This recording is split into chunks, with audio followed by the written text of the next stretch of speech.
With Oxymorons, full day one of Riot Fest. What's up, gang? What up? We are about to play punk rock charades. Maddie, are you ready? Yeah. All right. Here's the first one. Don't peek.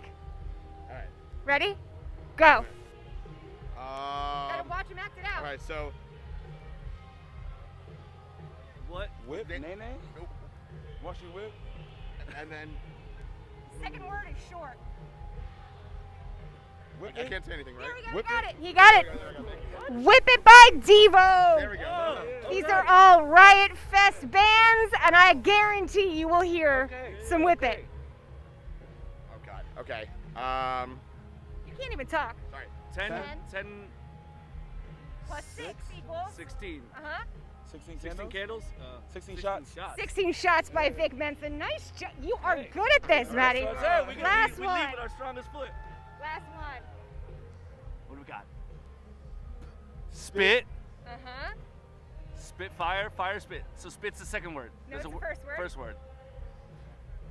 Second word is? Spit, breathe. Spit, can't. Second word Inhale. is short. Spit, kiss. Spit out. Spit out. Spit out. Spit outside. Spit out. Spit out.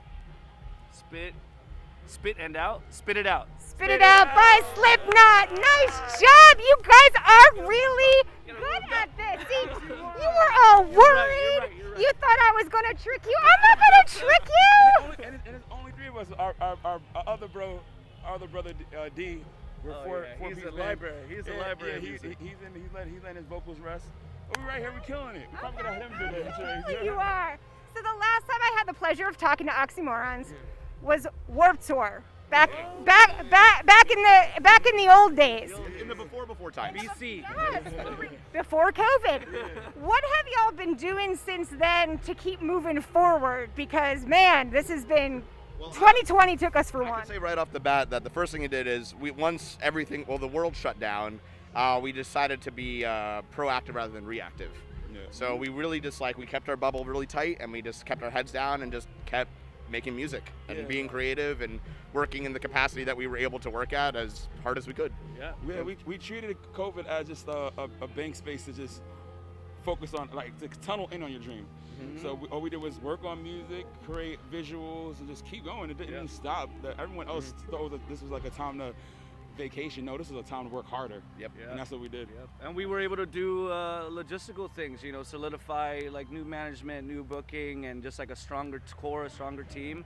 And we wrote almost 2 albums worth of music. So I like that tease too. That makes me excited because Mohawks and Do-Rags comes out next week, September 24th. Correct. What inspired the songwriting on that EP?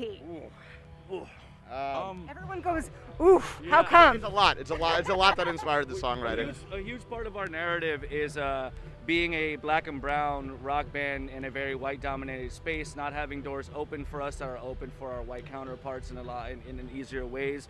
So there's pain and frustration, but also honor amongst ourselves and to our people in our music. And COVID just sort of amplified a lot of those feelings, and that's what all our music's about and will always be about. It's just about that journey and sort of creating a stronger subculture within a subculture in the world. Another big thing for us also is a common theme throughout all our music is just to be proud, authentic, and unapologetic. And I think for us this is an album that it's been a long time coming for an EP, and I feel it truly personifies who we are and what we're about. Yep. It's Mohawks and Do-Rags. We all want different communities to come together, and when we do that, they want us to be mad. So MAD, mad. We're moving mad. So all the mad culture, let's move together and take over. So what is at least one main message you hope fans hear and take away from the EP? It's to be together, inspire, and to push forward and change in the rock space. Yep. We feel like there needs to be different changes, and we need new bands to submerge and create something, a new wave, and accept a new wave. Because I feel like sometimes we do get a push back, And it's like, nah, man, the new always congratulates the old, and it's a cycle.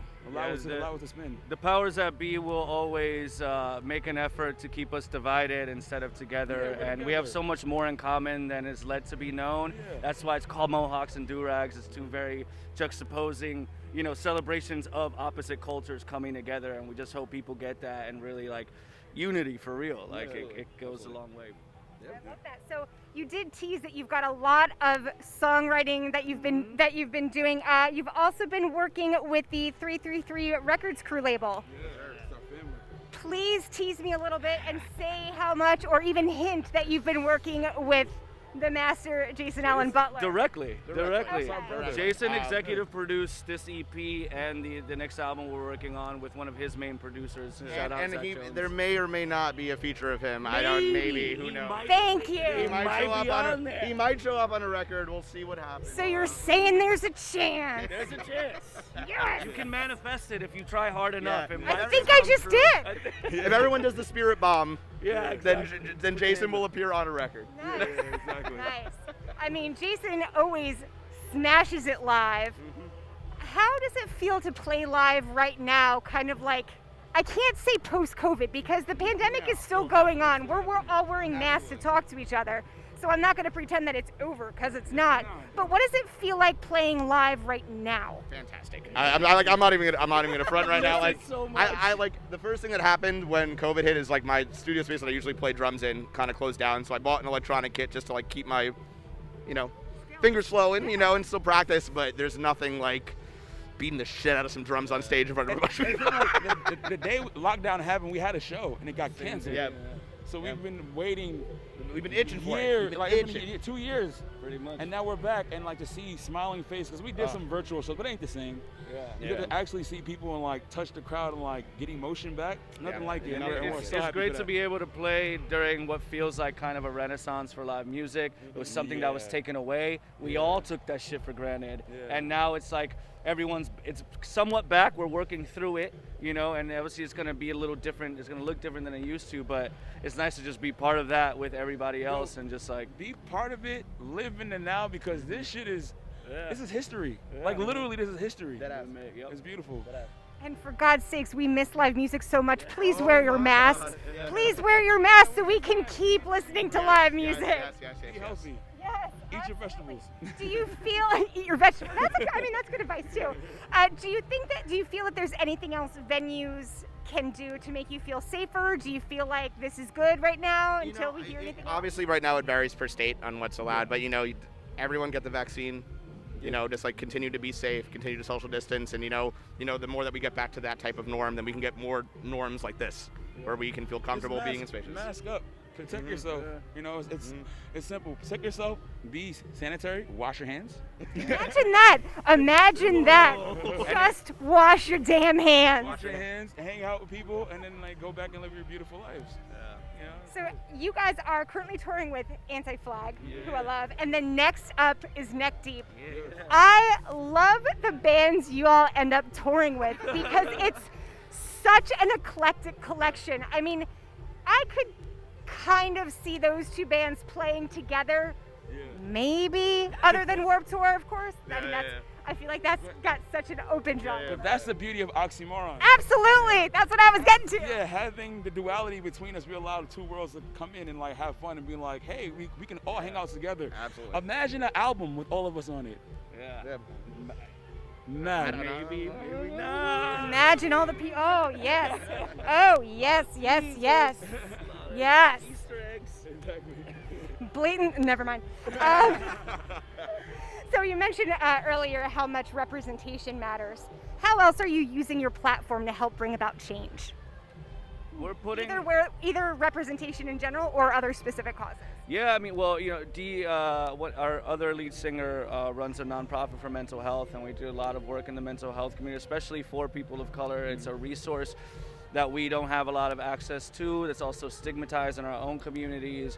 And also just putting on the homies, the OBGMs, the Muslims. We like rep a lot of bands that we love.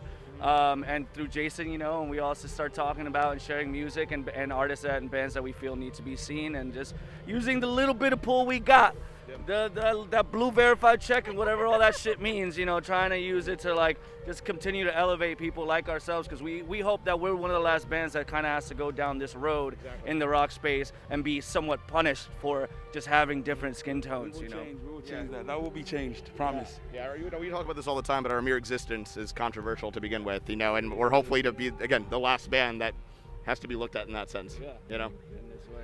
I really hope that we learn and take away from the lessons that have happened in the past 2, 3, 4, 5, I could keep going, years or so, but I feel like the last 2 have been so crucial, and I really hope that they are a turning point for change. Absolutely agree. I like that. Yeah. It will be. I like that. We need that. Yes, you're very true. It must be. So what's up next for Oxymorons after Riot Fest? I didn't give away before with Neck Deep. But. Yeah, so we have the rest of the tour with Anti-Flag until middle of October, and then November we're with Neck Deep, and we're just touring our asses off till Christmas.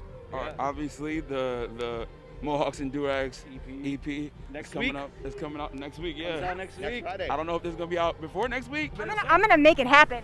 so pre-save the album. Appreciate the album. Pre-save the album. Yes, please. It's gonna be fun. I'm telling you. That's how the streaming gods know we do good. We got more goodies for the rest of the year after the EP, but that's all I can say. Excellent. Well, stay tuned for much more from Oxymorons. This is Jackie. Thanks to In the Key of Change. And